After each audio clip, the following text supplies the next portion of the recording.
आज हम लोग डिस्कस करने वाले हैं परसेंटेज की एक्सरसाइज का पार्ट 5। प्रॉब्लम फर्स्ट को यहाँ पर समझते हैं कि if x plus 20% of 250 is 25% more than x% of 220 then 10% of x plus 50 is what percentage less than 15% of x। ये आप लोगों को निकालना है यहाँ पे। यानी कि पहला जो आप लोगों को दे रखा वो दे रखा x plus 20% of 250, x plus 20% of 250 is 25% more than x% of 220। यानी यहाँ पे दे रखा x% ऑफ 220। x% ऑफ 220 से 25% ज़्यादा है। क्या ज़्यादा है आप लोगों का? x plus 20% of 250। ये क्वेश्चन में गिवन है, ठीक है ना। बात समझ में आ रही है। इस 25% की जो फ्रैक्शन वैल्यू है वो आप लोगों की क्या होती है? यानी कि 1/4 होती है, ठीक है ना। यानी कितनी होती है आप लोगों की? 1/4 होती है। यानी इससे ये ज़्यादा है, समझना ध्यान से, कितना? 1/4 ज़्यादा है, ठीक है ना। कितना ज़्यादा है? 1/4 ज़्यादा है, ठीक है ना। 1/4। अगर ये मान लो कि 4 यूनिट है तो ये आपका 5 यूनिट होगा, ठीक है ना। तो इन दोनों को बराबर करने के लिए देखो 4 मैंने यहाँ पे लिया और 4 पर एक ज़्यादा नहीं कि 5 है, तो इनको बराबर करने के लिए इसमें तो करनी है सीधी 5 की मल्टीप्लाई और इसमें पूरे में करनी है आप लोगों को यहाँ पर 4 की मल्टीप्लाई और दोनों को एक दूसरे के बराबर कर देना। इतनी बात आप समझ लेना कि 25% ज़्यादा है। कौन सा? ये पहले वाला। तो इसको बराबर करूंगा तो दूसरे वाले में 5 की और पहले वाले में 4 की मल्टीप्लाई मैं यहाँ पे कर दूंगा। इस बात को इक्वल कर लेना। अब यहाँ से हम लोग x की वैल्यू इजीली निकाल लेंगे, समझना है ध्यान से। अब देखिएगा, बात को समझिएगा। अब हम लोग देखो, परसेंटेज से परसेंटेज आपका कटेगा, ऑफ से आपका ऑफ एलिमिनेट हो जाएगा, ठीक है। बाकी और क्या कटेगा? इस 0 से आप लोगों का ये 0 कटेगा, इस 5 से आप लोगों का 25 5 बार कटेगा, ठीक है। 4 2 बार कटेगा और ये 2 से आप लोगों का 11 बार कटेगा। तो आपका क्या बचा? 5 दूनी 10, 10 की गुणा इधर कर दूंगा यानी कि 10x और प्लस का 200 तो आ गया लेफ्ट साइड इक्वल टू, इधर कितना आ गया आप लोगों का? 11x आ गया। यानी कि फाइनली x की जो वैल्यू आ गई वो 200 आ गई। ईजिली निकल गई, वैल्यू निकल गई। यहाँ से हमें मेनली x की वैल्यू निकालनी थी। अब क्या कहता है कि 10% ऑफ x प्लस 50, यानी अब आपको निकालना 10% ऑफ x प्लस 50। इसमें x की वैल्यू को पुट कर देना। 10% का मतलब कितना होता है? 1/10। ऑफ का मतलब मल्टीप्लाई और x की वैल्यू 200 रखोगे, 200 प्लस 50 यानी कि 250। तो ये आपका फाइनली यहां से निकल कर आ गया 25। Is what percentage less than 15% of x। तो 15% ऑफ x निकालेंगे। 15% की वैल्यू होती है 3/20 ऑफ यानी कि मल्टीप्लाई और x कितना है आप लोगों का? 200। तो 20 से आपका 10 बार जाएगा यानी कि 30 आ जाएगा। यानी कि 30 से 25 कितना कम है? 5 कम है। इस बात को परसेंटेज में बताना है। यानी 30 पर 5 कम है तो 100 पर कितना होगा? तो गुणा 100। 5 से 30 6 बार गया, 100/6 होता है 16 2/3%। तो फाइनली इस क्वेश्चन का जो राइट आंसर बनेगा वो बनेगा ऑप्शन नंबर ए, 16 2/3% कम होगा। फर्स्ट ऑप्शन सवाल का राइट आंसर बनेगा। ऐसे क्वेश्चंस एग्जाम में आते हैं, एसएससी के सीजीएल के एग्जाम में पूछा गया ये आप लोगों का सवाल है। अब प्रॉब्लम सेकंड भी कुछ इस तरीके से ही है, इसको भी हम लोग यहाँ पर डिस्कस कर लेते हैं। If decreasing 120/x% gives the same result as increasing 40/x%। Clear है? Then x% of 210 is what percentage less than x plus 20% of 180। कहता है कि 120/x%। क्लियर है? इसका मतलब क्या है? 120/x% गिव्स, अगर 120 को x% कम कर दिया जाए तो कैसे लिखा जाएगा? 120 और माइनस 120 का x%। तो यह किसके बराबर होता है? यह होता है जब 40 को x% बढ़ा दिया जाए, यानी 40 और प्लस 40 का x%, 40 इंटू x/100, ठीक है ना। आप देखिए ध्यान से, इस 40 को इस तरफ ले जाऊंगा, 120 में से 40 जाएगा तो 80 बचेगा। क्लियर जी बात? अब देखो, इस एक 0 से यहाँ पर 0 कट जाएगी और एक 0 से ये भी कट जाएगी, तो इधर है आप लोगों का 4x/10 और इधर आ जाएगा आप लोगों का, यानी कि इस वैल्यू को मैं यहाँ पे ले जाऊंगा, यह आपका आएगा 12x/10।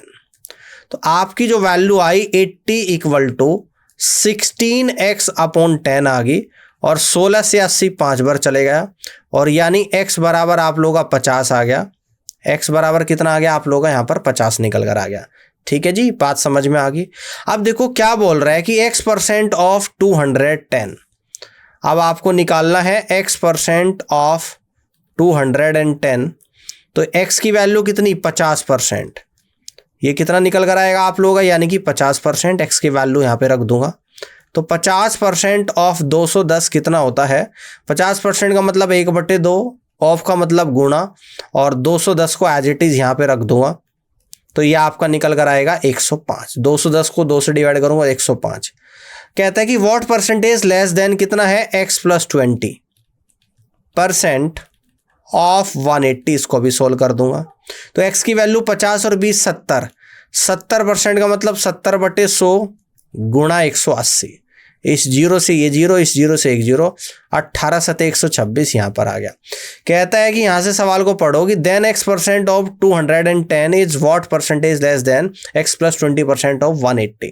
तो 126 से 105 कितना कम है, तो आप कहोगे यहाँ से कि 21 कम है। इस बात को परसेंटेज में निकालना है। तो 126 पे 21 कम है, 100 पे कितना होगा, तो गुणा 100। 21 से आ जाएगा आप लोगों का 6 पर 100/6, यानी कि 16 2/3% आप लोग आंसर यहाँ पर आ जाएगा। कितना आ जाएगा, 16 2/3% आएगा। इसका मतलब सी ऑप्शन सवाल का करेक्ट आंसर यहाँ पर बनेगा। ठीक है, कर लोगे इस तरीके से। आगे बढ़ते हैं। प्रॉब्लम 3 को हम लोग यहाँ पर समझते हैं। इस क्वेश्चन को देख लेते हैं। कह रहा है कि A is 20% less than B while C is 20% more then D। If D is 25% less than A, then which of the following is true? ये आप लोगों को यहाँ पर निकाल कर बताना है। ठीक है ना। तो यहाँ पे आपको लिखना पड़ेगा पहले तो A, फिर यहाँ पे लिखना B, फिर लिखना यहाँ पे C, और फिर लिखना यहाँ पे D। A 20% कम है B से, और then B while C is 20% more than D। C जो है D से 20% ज़्यादा है। ठीक है, तो देखो इन सभी वैल्यू को, परसेंटेज को फ्रैक्शन में चेंज करूंगा। 20% का मतलब 1/5, और एक है आप लोगों का 25%, इसका मतलब होता है 1/4। तो पहली कंडीशन देख लेते हैं A और B के बीच में। A 20% कम है किससे, B से।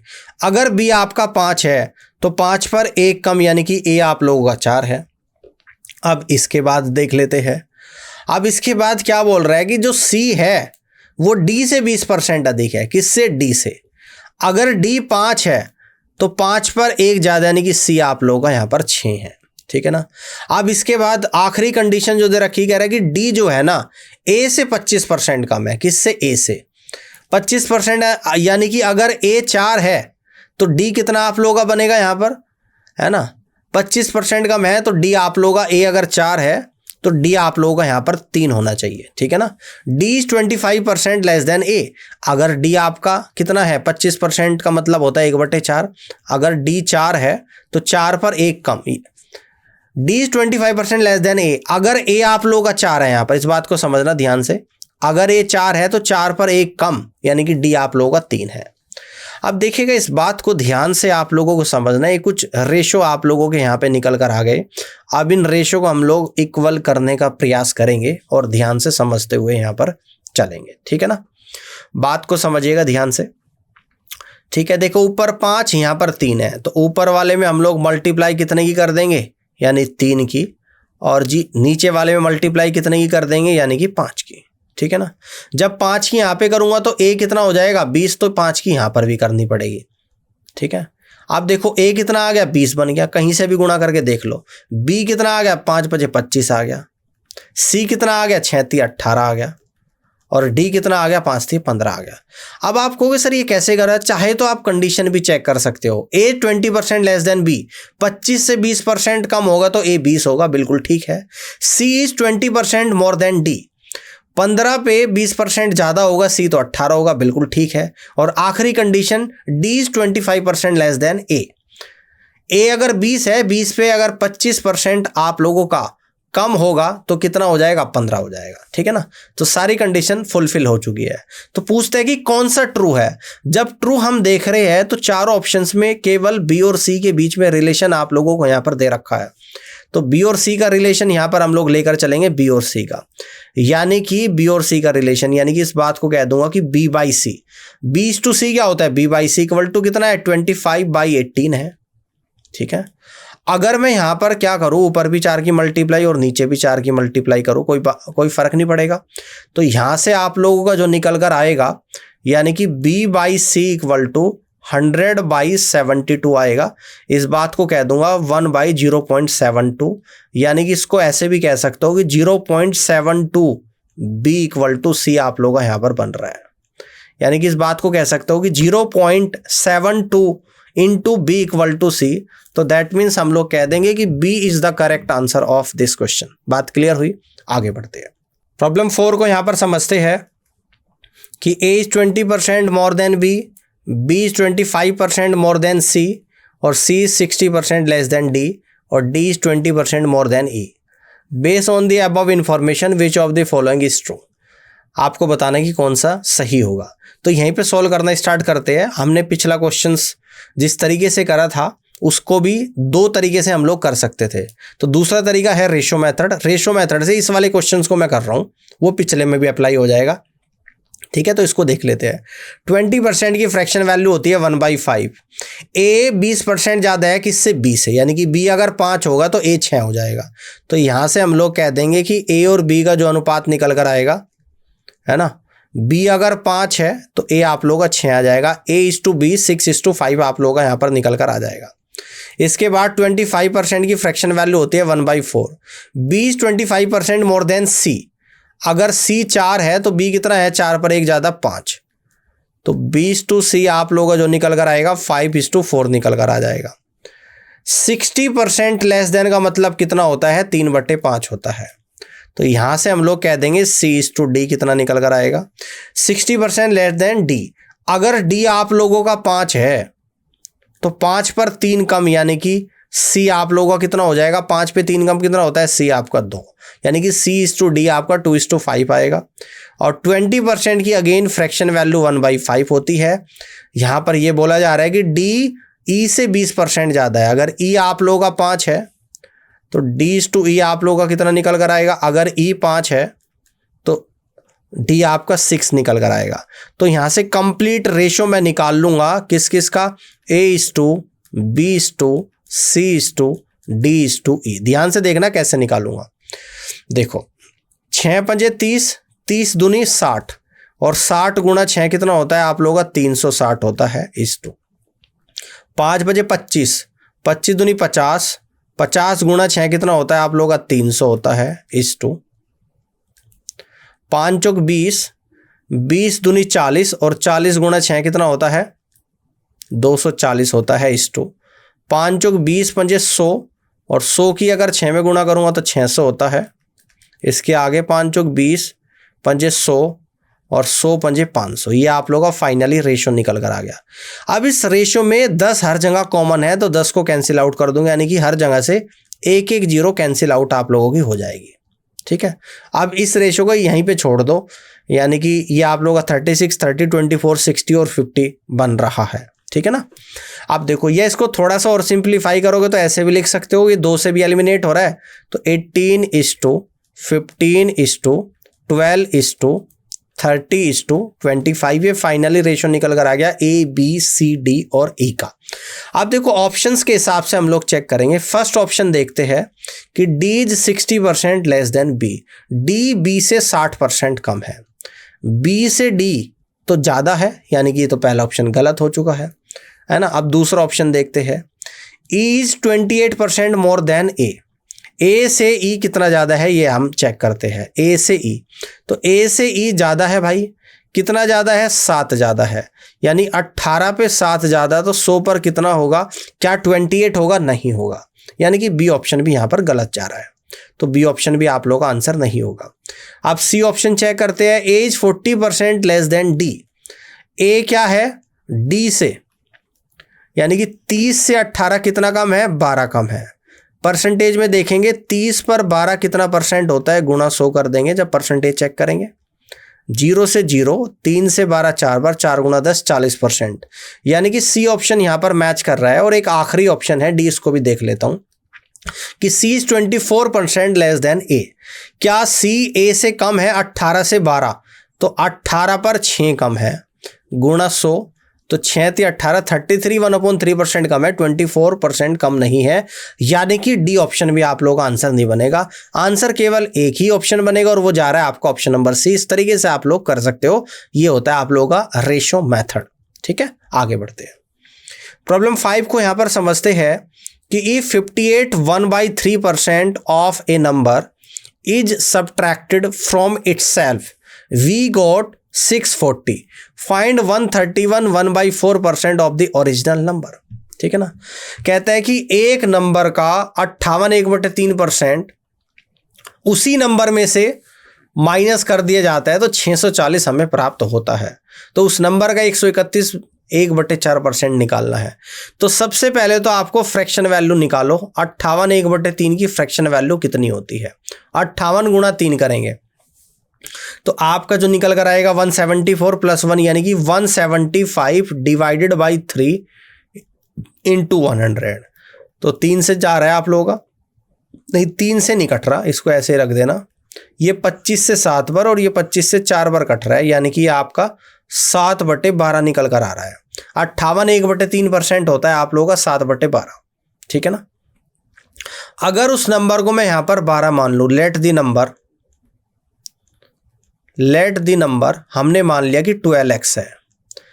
अब देखो सवाल में कह रहा है कि क्या बोल रहा है सवाल में, 58 1/3% of a number is subtracted from itself, यानी कि नंबर है 12x में से माइनस करना है उस नंबर का, यानी कि 12x का कितना 58 1/3%, जो कि कितना होता है 7/12, और प्राप्त कितना होता है 640 प्राप्त होता है। तो 12 से 12 कटेगा, 12 में से 7x 12x में 7x जाएगा, तो आपका फाइनली यहां पर बचेगा, यानी कि 5x की वैल्यू निकल कर आ गई 640 आ गई। ठीक है ना, और 5 से भी कट कर दूंगा, 5 ही कम 5, 5 दूनी 10, 5 8 40, यानी कि x बराबर 128 आ गया। जबकि ओरिजिनल नंबर कितना है 12x है। ओरिजिनल नंबर क्या है आप लोगों का 12x है। ये क्या है आप लोगों का जो हमने माना था ओरिजिनल नंबर। ठीक है ना, ये आपका 12x है, तो 12 इंटू 128 यहां पर निकल कर आएगा 12 8 96 का 6, 9 बचा, 12 दूनी 24 और 9 33 का 3, तो 3 बचा, 12 कम 12 और 3 15, यानी ओरिजिनल नंबर आप लोगों का 1536 निकल कर आया। आप कहते हैं कि उस ओरिजिनल नंबर का 131 1/4% निकालना है। ठीक है ना, तो सबसे पहले हम लोग क्या करेंगे, 131 सही 1/4 की फ्रैक्शन वैल्यू निकालेंगे। 131 गुणा 4 कितना होता है, तो ये आप लोगों का निकल कर आएगा 400, यानी कि 31 गुणा 4 होता है आप लोगों का 124 और 400, 124 और 400 यानी कि 524 और 1 525, यानी 525/4 गुणा 100 निकल कर आ गया। ठीक है, 25 दूनी 50, 25 से कम 25, 25 चौका 100, तो आपकी जो फ्रैक्शन वैल्यू निकल कर आए 21/16 निकल कर आ गई। तो आपको यही निकालना है, यानी कि 1536 का आपको 21/16 निकालना है। तो सोल्व करेंगे, 16 से कट रहा है आप लोगों का, 16 निम्मा 144 और 16 छिकम 96, तो आपका आंसर निकल कर आ गया 96 × 21, मल्टीप्लाई भी कर लेंगे तो 6 कम 6 आ जाएगा, 6 दूनी 12, 12 और 9 कितना होता है 21 का 1, तो 2 बचेगा, 9 दूनी 18 और 2 20 आ जाएगा। यानी आपका जो फाइनली आंसर निकल कर आया 2016 आया, जो कि ऑप्शन बी में दे रखा, और यही इस क्वेश्चन का राइट आंसर यहां पर जाएगा। समझ आ गई, आगे बढ़ते हैं। प्रॉब्लम 6 को यहां पर समझते हैं कि if 427.27% of number is added with 1/3 of itself, then it becomes 12,920, then find 20% of the original number. चलिए सबसे पहले इस क्वेश्चन को कैसे करेंगे, देखो ऐसे क्वेश्चन ऑलरेडी कर चुके। सबसे पहले 427.27 की फ्रैक्शन वैल्यू निकालो। कैसे निकालेंगे, इसको ऐसे कर देना ब्रेक, यानी कि 400 अलग लिख देना और प्लस 27.27% अलग से लिख देना। अब देखो बहुत मजा आएगा आपका। 400 की फ्रैक्शन वैल्यू 4 होती है, आपने ये फ्रैक्शन वैल्यू पढ़ी होगी 9.09%। ये कितने की होती है फ्रैक्शन वैल्यू 1/11 इक्वल टू होता है 9.09%, है ना। अगर इसमें 3 की मल्टीप्लाई करो यानी कि 3/11 तो निकल कर आएगा 27.27%। थ्योरी की पहली क्लास में देख लेना, एकदम आपको याद आ जाएगा। तो यानी कि 27.27% को कह दूंगा 3/11, तो 11 चौक 44 और 3 47/11 निकल कर आ गया फ्रैक्शन वैल्यू फाइनली, है ना। फ्रैक्शन वैल्यू क्या निकल कर आ गई 47/11। अब देखो सवाल में क्या बोल रहा है, अब इस नंबर को हम लोग क्या मान लेते हैं, लेट द नंबर हम लोग मान लेते हैं कि 11x है। अब कहता है कि if 427.27% of number is added with 1/3 of itself, है ना, ठीक है ना। यानी कि 11x का कितना, 11x का तो 47/11 किस में जोड़ दिया जाए, उस नंबर के 1/3 में। किस नंबर के 1/3 ऑफ इटसेल्फ, तो 1/3 कितना आ जाएगा 11x का 1/3 और प्राप्त कितना होता है 12,920 प्राप्त होता है, ठीक है ना। समझना ध्यान से। आप देखो इस 11 से 11 भी कट रहा है, यानी कि यहां पर आप लोगों का 47 निकल कर आ रहा है। आप देखो इसको और सिंप्लीफाई करने के लिए अगर इस पूरे में मैं 3 की मल्टीप्लाई कर दूं दोनों तरफ, है ना, इधर भी 3 की मल्टीप्लाई, तो कोई दिक्कत तो नहीं होगी। तो 47 गुणा 3 कर देना सीधा सीधा, तो आप लोगों का 141x आ जाएगा और प्लस इधर कितना आ जाएगा आपका 11x आ जाएगा और इधर आएगा आप लोगों का 12920 इंटू 3 आ जाएगा। 141 में 11 जोड़ दूंगा 152x, यानी 152x की वैल्यू आप लोगों की 12,920 गुणा 3 आ जाएगी। अभी गुणा मत करना। अब कहते हैं कि ओरिजिनल नंबर का 20% बताना है। ओरिजिनल नंबर है आप लोगों का 11x, ठीक है। तो यानी कि इस बात को मैं ऐसे कह दूंगा कि 11x जब निकालूंगा तो ये निकल कर आएगा 12,920 और गुणा 3, है ना, और डिवाइडेड बाई 152 और गुणा 11। ये तो ओरिजिनल नंबर आ गया। अब इसका 20% कितना होगा 1/5 से गुणा कर देना। अब सोल्व कर लो चुपचाप, ठीक है ना। अब ध्यान से हम लोग इसको देख लेते हैं, यानी कि यह आप लोगों का कितने से जा रहा है, यह आपका 2 से जा रहा है 76 टाइम्स। ये आप लोगों का 2 से चला जाएगा कितनी बार, तो 2 छिक 12, 2 चौक 8, 2 छिक 12 और 0 आ जा, ठीक है ना। अब देखो 19 से कट रहा है आप लोगों का 4 बार, ये 19 थी 57 और 19 चौक 76, 340 बार कट गया। 4 पंजे 20 और 20 से आप लोगों को कटेगा 17 बार। तो फाइनली जो आंसर निकल कर आया 17 थी 51, 51 गुणा 11 आ गया, यानी कि 1 आ गया, 6 आ गया और 5 आ गया। यानी कि फाइनली उस ओरिजिनल नंबर का आप लोगों का जो 20% निकल कर आएगा वो 561 निकल कर आएगा। इस तरीके से A is the correct answer of this question आप लोग कर सकते हो।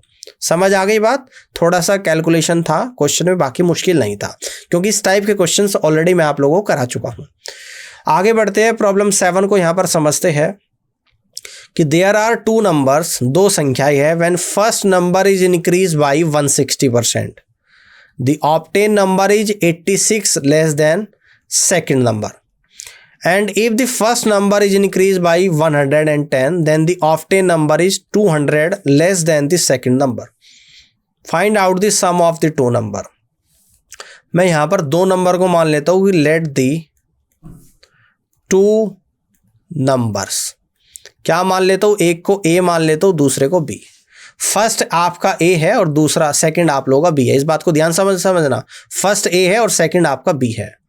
अब कह रहे हैं कि फर्स्ट नंबर को 160% बढ़ाया गया, तो ए प्लस ए का 160%, ठीक है ना, और प्राप्त क्या हुआ, ऑब्टेन नंबर ही 86 लेस देन सेकंड, यानी कि बी में से 86 माइनस करेंगे, ये आप लोगों का प्राप्त हुआ है, ठीक है ना। इस 0 से भी आप लोगों की 0 यहाँ पे कटेगी, 10 × 10 यानी ये आप लोगों को कितना आएगा 26a/10, है ना, और इक्वल टू b माइनस 86 आ जाएगा, ठीक है ना। यानी कि 10 × 10 16 26 a/10 equal to b minus 86 आ जाएगा आप लोगों का यहाँ पर। या इस बात को ऐसे कह सकते हो आप लोग कि 26a इक्वल टू 10b और माइनस का 860, यानी यहां से कह सकते हो कि 10b माइनस का 26a और इक्वल टू 860, यानी कि ये पहली इक्वेशन आप लोगों की यहां पर बनेगी, ठीक है ना। आप दूसरी कंडीशन क्या दे रखी है यहाँ से, if first number is increase by 110, यानी कि ए में अगर 110 जोड़ दिया जाए, ऑफ्टेन नंबर क्या हो जाता है 200 less than the second number, यानी कि बी में से 200 कम हो जाता है। तो यहाँ से आप लोगों का b माइनस ए जो निकल कर आएगा वो 310 आ जाएगा। ये आपकी इक्वेशन नंबर सेकंड है। अब इसमें अगर मैं 10 की गुणा कर दूं तो ये आप लोगों का बन के आ जाएगा 10b माइनस का 10a और इक्वल टू 3100। और इसके नीचे पहली इक्वेशन लिख देता हूँ 10b माइनस का 26a और इक्वल टू 860। दोनों को सोल्व करूंगा, पहली में से दूसरी को माइनस कर दूंगा। तो देखो 10b से 10b कटा, यानी कि 16a इक्वल टू, या आप लोगों का निकल कर आया 3100 में से 860 को माइनस करेंगे, यानी कि 2240 आप लोगों का यहाँ पर आ रहा है। और 16 एकम 16, 16 चौका 64, 140 आ गया, यानी कि a की वैल्यू तो आप लोगों की 140 आ गई। अब यहां से मैं b की वैल्यू निकाल दूंगा इस वाले इक्वेशन से, फ्रॉम इक्वेशन 2, है ना। तो b निकल कर कितना आ जाएगा आपका 310 प्लस का 140, यानी कि b आप लोगों का निकल कर आ जाएगा 450। और आपसे पूछता क्या है कि find out the sum of the two number, दोनों नंबर का सम पूछ रहा है, यानी कि आपसे पूछ रहा है सम, यानी a प्लस b। तो आपका निकल कर आएगा 140 और प्लस 450, तो ये आपका निकल कर आएगा 590। तो फाइनली जो फाइनल आंसर आपका निकल कर आएगा 590। B is the correct answer of this question. आगे बढ़ते हैं, प्रॉब्लम 8 को यहां पर समझते हैं कि फॉर ए नंबर, एक नंबर के लिए ग्रेटर देन 1, जो एक से बड़ा है, for a number greater than 1 the difference between itself and its reciprocal is 20% of the sum of the itself and reciprocal. by how much percentage nearest to an integer is the square of the number and less than its cube। देखो बहुत अच्छा सवाल आपको दे रखा। अब उस number को मैं x मान लेता हूं, यहां पे लेट द नंबर को हमने x माना। x difference between itself and its reciprocal, तो x का रेसिप्रोकल क्या हो जाएगा 1/x, और इन दोनों का डिफरेंस क्या दे रखा, कह रहा है कि 20%। 20% का मतलब है 1/5 है किसका, उसके उस नंबर उसके रेसिप्रोकल के सम के। ये इक्वेशन बनेगी, यानी x minus 1/x equal to 1/5 into x plus 1/x आप लोग का आ गया।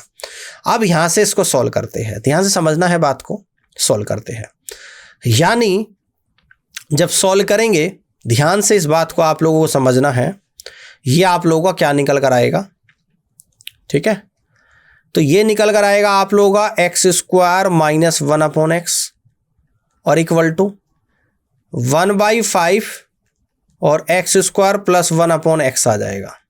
देखो इस x से इस x को एलिमिनेट करूंगा तो आपका 5x² माइनस का 5 इक्वल टू x² प्लस 1 आएगा, यानी 4x² इक्वल टू आप लोगों का 6 आएगा, यानी x² इक्वल टू आपका निकल कर आएगा 3/2, है ना। तो यहां से मैं कह दूंगा कि x की जो वैल्यू निकल कर आएगी √3/√2 अलग अलग आपकी निकल कर आएगी। अब देखो यहां पर सवाल में क्या बोल रहा है, इस बात को समझना है। यहां पर कहता है, यहां से पढ़ो इस बात को, यहां पे लाइन खींच देता हूं कि by how much percentage nearest to an integer is the square of the number less than its cube. Number x है, x का स्क्वायर x² होगा, नंबर क्यूब है और नंबर x है, x का क्यूब x क्यूब होगा। तो कह रहा है कि square of the number less than its cube, cube से कितना कम होगा। अब देखो जब अगर ये दोनों x² is to x cube आ गया तो यानी x² दोनों में कॉमन है, कॉमन वैल्यू कट कर दूंगा, यानी कि x इज टू 1 कह दूंगा यहाँ पे, ठीक है ना। और x की वैल्यू कितनी है √3/√2 इज टू 1, यानी कि √2 इज टू √3 आ जाएगा। √3 1.7 ले लेना, क्योंकि √3 की जो वैल्यू होती है आप लोगों की 1.732 होती है और √2 की वैल्यू होती है 1.414 होती है। तो √2 का 1/4 ले लेना। अब ये आपको निकालना 1.7 से 1.4 कितना कम है, तो 1.7 पर 1.4 कितना कम है, 0.3 कम है। परसेंटेज में निकालेंगे, मल्टीपल बाई 100 करेंगे, दशमलव से दशमलव, यानी कि आपका निकल कर आया 300/17। तो आपकी जो परसेंटेज निकल कर आएगी 17 ही कम 17, 130 बचेगा। 17 सत्ते 119, 110, 17 अट्ठे 17 छिक्का 102, यानी कि 17.6% आपका आ रहा है। अब 17.6% को क्या रखा है कि नियरेस्ट टू एन इंटीजर, तो इंटीजर वैल्यू जैसे ही यहाँ पे लेंगे तो आपका जो फाइनल आंसर आएगा 18% आएगा, यानी B is the right answer of this question. इस तरीके से आप लोग कर सकते हो। आगे बढ़ते हैं, अच्छा क्वेश्चन था। प्रॉब्लम 9 को यहाँ पर समझते हैं कि the strength of A school increases and decreases in every alternate year by 10%. It started with increase in 2000, then the strength of the school in 2003 as compared to that is 2000 was. कह रहे कि एक school में बच्चों की संख्या हर साल, एक साल 10% घटती है, एक साल 10% बढ़ती है, ठीक है ना। पहले साल बढ़ रही है 10%, 2000 में, सन 2000 में 10% बढ़ रही है, फिर अगले साल 2001 में घटेगी 10%, फिर 2002 में 10% बढ़ेगी, 2003 में घटेगी। तो आपसे कहता है कि 2003 में कितनी पॉपुलेशन यहाँ पर होगी, ये आप लोगों को बताना है। अब देखो, पहले आप लोगों का क्या आएगा, 2000 से 2001, समझना, पहले सन 2000 है, फिर 2001 आएगा, है ना। कितनी बढ़ रही है, 10%। तो 10% की फ्रैक्शन वैल्यू 1/10 होती है, यानी कि 2000 में अगर 10 थी तो 2001 में 11 हो गई। अब 2001 से 2002 की अगर मैं बात करूंगा, अब 10% अगर घटेगी तो 10 पर 1 घटेगी, तो अब हो जाएगी आप लोगों की 10 से कितनी, 9 हो जाएगी। समझना ध्यान से।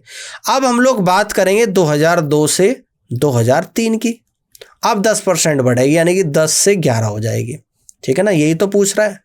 अब देखो 2001, 2001, 2002, 2002, है ना, ये सब कॉमन वैल्यू कट जाएगी, तो डायरेक्टली आपको रेशियो जब 2000 और 2003 का निकालना है तो कैसे करते हैं, यानी कि इन सभी की मल्टीप्लाई 10 गुणा 10 गुणा 10 1000, और इन सभी की मल्टीप्लाई यानी कि 11 गुणा 9 गुणा 11, तो कितना निकल कर आएगा, 99, और गुणा 11 यानी कि 9 आएगा। 9 और 9 18 का 8, 1 9 और 1 10, तो ये आपका निकल कर आएगा 1089। तो देखो यहाँ पर एक अंक के बाद अगर दशमलव यहाँ लगा दो तो यहाँ पर भी, यानी कि 100 से 108.9 हो गई, तो इसका मतलब 8.9% इंक्रीज हो गई। तो फाइनली आपका आंसर आ चुका है, यानी कि 2003 में स्कूल में बच्चों की जो स्ट्रेंथ है वो 8.9% इंक्रीज हो जाएगी। और इस तरीके से आप लोग कहेंगे कि फर्स्ट ऑप्शन सवाल का राइट आंसर जाएगा। आगे बढ़ते हैं, प्रॉब्लम 10 को यहाँ पर समझते हैं कि present population of A village is 67,600. It has been increasing annually at the rate of 4%. What was the population of the village 2 years ago? अभी जो पॉपुलेशन है 67,600 है, हर साल 4% बढ़ती है, तो 2 साल पहले कितनी रही होगी, ये आप लोगों को यहाँ पर बताना है, ठीक है ना, ये आप लोगों को बताना है। अगर मैं कहूँ कि 2 साल पहले की मान लो कि पी पॉपुलेशन रही होगी, अब ये कितनी बढ़ती है, हर साल 4%, और 4% की फ्रैक्शन वैल्यू क्या होती है, 4/100, यानी कि 1/25। तो 25 पर 1 बढ़ रही है, तो कितनी हो जाती है, हर साल 26/25 होगी पहले साल, अगले साल फिर 26/25 होगी, और ये बढ़ने के बाद कितनी होगी, 67,600 हो गई। समझ में आ गई बात।